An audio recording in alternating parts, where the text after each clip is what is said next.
Assalamualaikum warahmatullahi wabarakatuh. Perkenalkan, nama saya Isti Farihah dari Prodi Hukum Ekonomi Syariah semester 1 NIM 2022-07-016.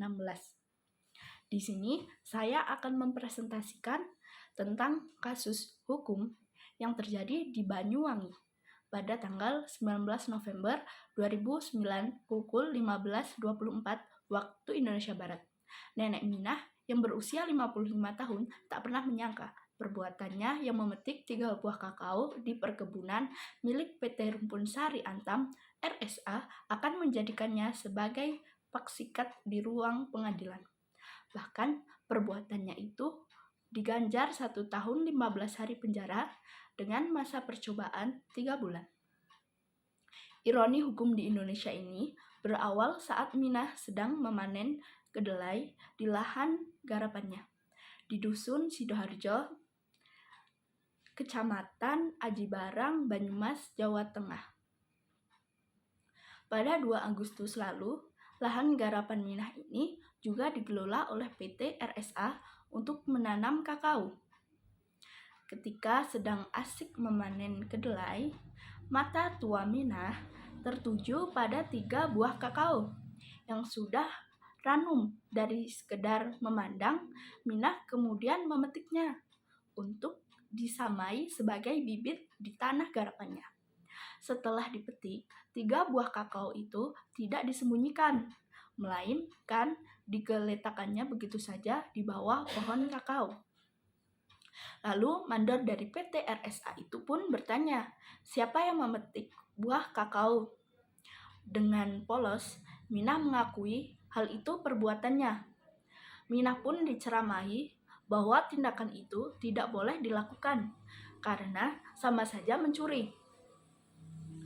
Sedar perbuatannya salah, Minah meminta maaf pada sang mandor dan berjanji tidak akan mengulanginya.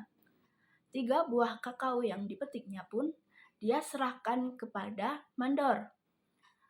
Minah berpikir semuanya beres dan dia kembali bekerja.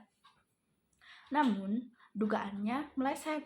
Peristiwa kecil itu ternyata beruntut panjang, sebab seminggu kemudian dia mendapat panggilan pemeriksaan dari polisi.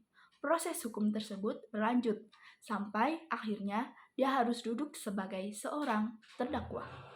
Kasus pencurian di Pengadilan Negeri Purwokerto pada hari Kamis 19 November 2009, Majelis Hakim yang dipimpin oleh Muslih Bambang Lukmono Sarjana Hukum memvonis 1 tahun 15 hari dengan masa percobaan selama 3 bulan.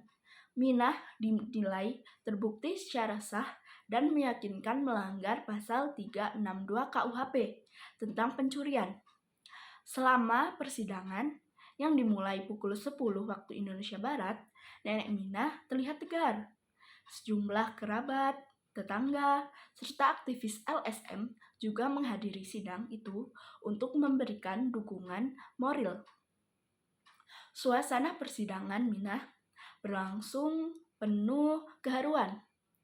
Selain menghadirkan seorang nenek yang miskin sebagai terdakwa, majelis hakim juga melihat agak ragu menjatuhkan hukuman. Bahkan Ketua Majelis Hakim, Muslih Bambang Lukmono SH, terlihat menangis saat membacakan vonis.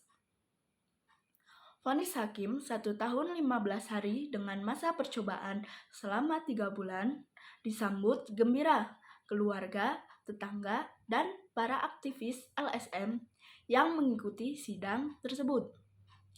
Mereka segera menyalami Minah karena wanita tua itu tidak harus merasakan dinginnya sel tahanan. Yang saya akan jelaskan, yang pertama, subjek hukumnya adalah Nenek Minah. Lalu yang kedua, objek hukumnya berupa 3 buah kakao. Yang ketiga, ada apa peristiwa hukumnya, kejadian yang dapat menimbulkan akibat hukum, yaitu Nenek Minah yang mencuri 3 buah kakao di perkebunan milik PT Rumpun Sari Antam pada hari Kamis 19 November 2009. dengan hukuman pasal 362 KUHP tentang pencurian dengan vonis hukuman 1 tahun 15 hari dengan masa percobaan 3 bulan. Nah, mungkin itu saja yang bisa saya sampaikan. Ada kurangnya atau lebihnya, saya mohon maaf. Wassalamualaikum warahmatullahi wabarakatuh.